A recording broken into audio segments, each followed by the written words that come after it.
més dolç que una lectura que parla de pastissos i aventures màgiques.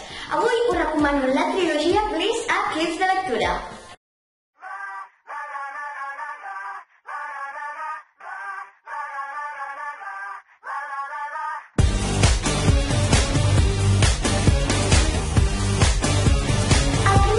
Que podem llegir d'aquesta trilogia es diu La pastisseria Bliss, un llibre en el que els 4 germans, destacant a la protagonista, la Rose Bliss, han d'enfrontar-se contra la seva tieta Lily, la seva malvada i desconeguda tieta Lily. Veureu, l'Albert i la Prudy, els pares de la Rose, se n'han d'anar a un altre poble a salvar-los perquè tothom sap que els seus pastissos tenen un toc de màgia, tot i que no saben que és màgia de veritat, que fa sentir la gent molt millor.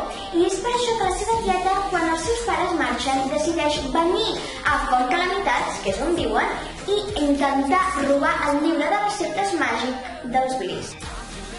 Ara podreu llegir una recomanació que fa una llegista del Fòrum Llapis que va penjar sobre la pastisseria Bliss i diu que vol que hi hagi una continuació, i en aquest programa ja podeu veure que hi és.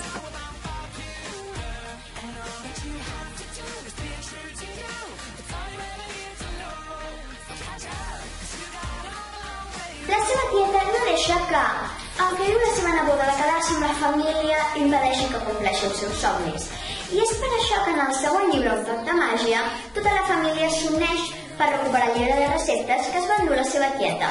I no van ni més ni menys que a París per recuperar-lo. A París, la Rose s'enfrontarà contra la seva tieta a la gala dels grans pastissos, que és on haurà de competir per aconseguir el premi. I el premi és el llibre de receptes. Haurà de competir amb tot d'altres cuiners per aconseguir que a Jean-Pierre Jean-Pierre, que és el cuiner més famós del món, li agradin les seves creacions més que cap de les altres i la faci guanyar.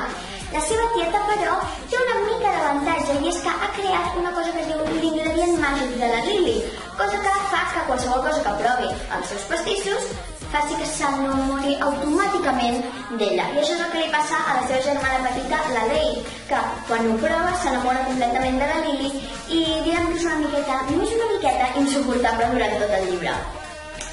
Aquests 2 llibres estan escrits per l'americana Katherine Littlewood i estem esperant el tercer llibre que ha anunciat que vendrà, tot que no sabem ni el títol ni de què anirà, que sortirà probablement al març de l'any que ve, ja que la pastisseria Bliss va ser estrenada al març de l'any passat i Un toc de màgia ha sigut estrenat aquest març. Per això estic esperant amb tantes ganes el tercer llibre, ja que un cop et llegeixes el primer, has de fer-li una mossegada al segon i t'has d'acabar el pastís amb el tercer. I ara passant a curiositats. Aquesta és la web de l'autora, on podeu saber-ho tot sobre ella i els seus llibres.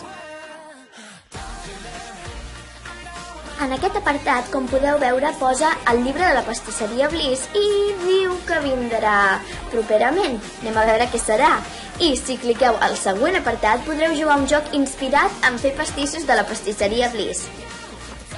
Espero que vosaltres disfruteu tant d'aquestes aventures delicioses i dolces com en faig jo, i finalment acabo amb una frase que diu la Rose en el primer llibre, que diu així: potser hauria de ser una jutgessa en comptes de pastissera màgica, va pensar la Rose. Els errors dels jutges quasi mai acaben amb gent gran escalant els edificis i traient-se els pantalons. Ens veiem al següent clip. Adeu, bon estiu!